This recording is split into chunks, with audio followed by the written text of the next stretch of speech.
The night my mother died, I didn't find a grand secret or a cinematic letter. I found a plastic bag hidden inside the rust-stained toilet tank, dripping with cold, gray water. Inside was an old Nokia phone and a single, handwritten note on a scrap of a greasy grocery receipt. It didn't say "I love you." It said, "Elias, if you're reading this, I failed to outlive the shadows. Do not trust the authorities here. They've been compromised. Take the bag and run. They're already closing in on you." My breath hitched, the cold air burning my throat. I stood there in the dark, looking at a phone that suddenly started to vibrate with a private number call. For 30 years, I thought my mother was a hollow shell. A woman who chose to rot in a toxic industrial plant because she was too broken to be a real mother. I was wrong. Her silence was a shield she had built to keep the predators from finding me. And that night, as the door downstairs groaned under a heavy kick, I realized the shield was gone. The apartment was filled with the smell of old dust and the fading scent of her industrial soap. This was the place where she had spent her nights staring out the window, watching the street lamps flicker like dying stars. I never understood why she sat there in the dark, never turning on the lights, never inviting the world in. Now I knew. She was the lookout. She was the sentry guarding a gate I didn't even know existed. Every hour of her exhaustion, every moment of her silence, was a payment made to a debt that was never supposed to be mine. My father wasn't a hero. He was a man who crossed the wrong people. The kind of people who own the soul of this city. When he vanished, he didn't just leave us broke, he left us marked as liabilities. In their world, a liability is something to be removed, not managed. I remember the night they first came. I was 6 years old, playing with a broken toy on the rug while the television hummed in the background. No fancy cars appeared outside, just a rusted van and 3 men who carried the scent of cold iron and malice. They didn't knock. They owned the space they walked into. One of them grabbed me near the balcony, my small legs kicking the air, and I felt the world drop beneath me. The city lights below looked like jagged teeth waiting to catch me. My mother didn't scream. She didn't plead with them like a victim.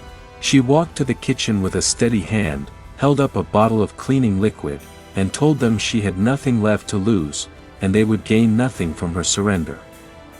Her voice didn't tremble. It was a cold, hard fact. They laughed, a sound that chilled me more than the height of the balcony, but they saw the fire in her eyes. It was the kind of fire that burns everything in its path. She offered them 30 years of her life, doing the kind of work that consumes a person from the inside out, if they just let me grow up in peace. She traded her future for my present. She traded her health for my safety. They saw the absolute defiance in her eyes and realized that a living worker was worth more to them than a tragic ending. From that night on, our lives became a series of shadows.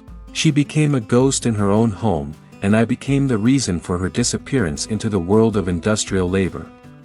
I grew up resenting her for that life. I became an average man, working a dead-end job, while she came home every night looking like a walking shadow. Her skin was a permanent shade of gray, her hands were textured by years of harsh labor, and her voice was just a painful, wet whisper that made me turn away in frustration. I saw her exhaustion as weakness. I saw her silence as a lack of character. I didn't see the war she was fighting every single day. On my graduation night, I wanted to celebrate. I wanted the world to acknowledge my achievement. She tried to stop me from going out, pointing to a dark car parked down the street that had been there for 3 nights. I pushed her away so hard she hit the table. "Get away from me," I yelled. "You're not a mother, you're just a ghost in a machine. You've spent your life hiding, and I won't hide with you anymore." She didn't cry. She didn't even try to defend herself.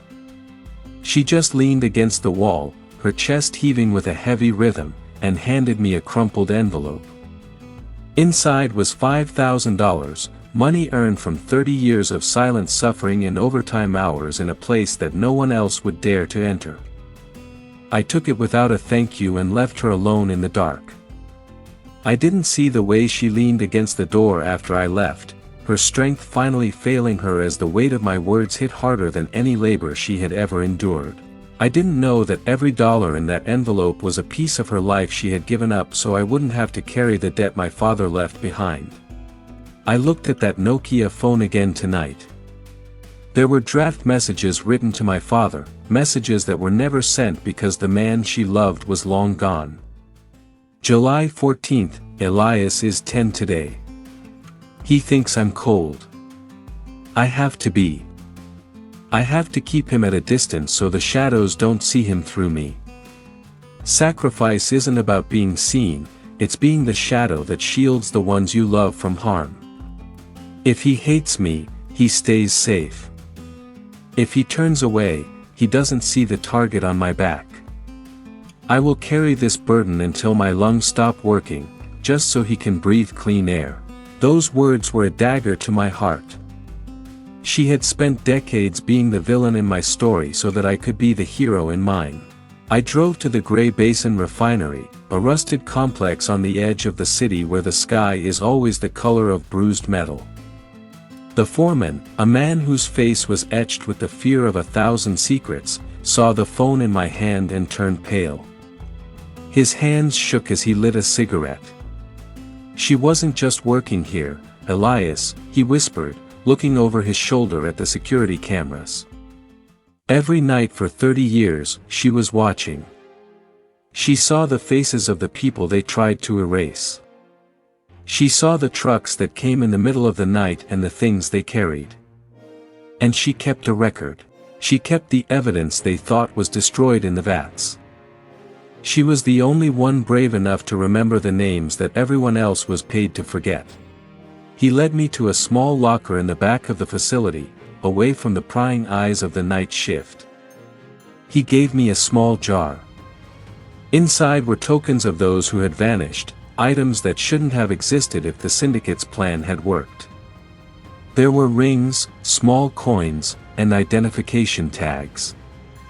Physical proof of decades of corruption and a list of names that could bring down the entire hierarchy of the city. She told me, the foreman whispered, that the local law couldn't be trusted. They are part of the same machine, but there's a federal contact in Chicago who has been waiting for this for 30 years. If you don't reach him by dawn, they will find you. You are the last thread, Elias. If you break, her 30 years of work disappear into the wind. The foreman looked at the gate as the headlights of 3 black SUVs appeared in the distance, cutting through the fog like searchlights. They're already here, he said, his voice dropping to a terrified breath. They know she's gone, and they know you have the jar. Run, Elias. Don't look back. I ran back to our old apartment, the place where she had stood guard for so many years. I knew she had hidden the final piece of the puzzle there. I was tearing up the floorboards in the corner of her bedroom when the door was kicked open with a force that shook the walls. It wasn't a tactical entry, it was a statement of power. A man moved toward me with something heavy in his hand. I felt the impact as I was pushed back, the world spinning as I stumbled against the old wooden desk. I hit the floor, gasping for air, the dust of the old house filling my lungs like a suffocating blanket. "Where is it, boy?" he growled, his voice a low vibration of pure threat. He didn't need to ask what. We both knew the weight of that jar. I looked up and saw a small, carved letter E on the underside of the floorboard. My mother had put it there for me, a silent mark of her watch, a sign that she knew this day would come. In that moment, the fear that had defined my life disappeared. I found a strength I didn't know I had, a legacy of the woman who had stood her ground against these same men when I was only 6. I grabbed a heavy tool from the floor and defended my space with a desperate swing. I didn't try to be a hero, I just tried to survive the way she had taught me through her silent example. I scrambled back into the corner, clutching the jar to my chest and a stack of ledgers I had pulled from the floor. "The authorities in the capital already have the digital copy," I screamed, my voice breaking with an emotion that was half rage and half grief. I sent the files through the encrypted link on the phone. If I don't check in with a bypass code every hour, the physical proof goes straight to the High Court and every news outlet in the country. I don't care what you do to me, I'm my mother's son. If I go down, your entire empire falls with me. They didn't expect a broken man to have such a lethal trap waiting for them.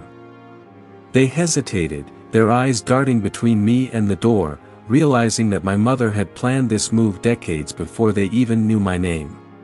They saw the same fire in my eyes that they had seen in hers 30 years ago. They realized that killing me wouldn't solve their problem, it would only accelerate their destruction.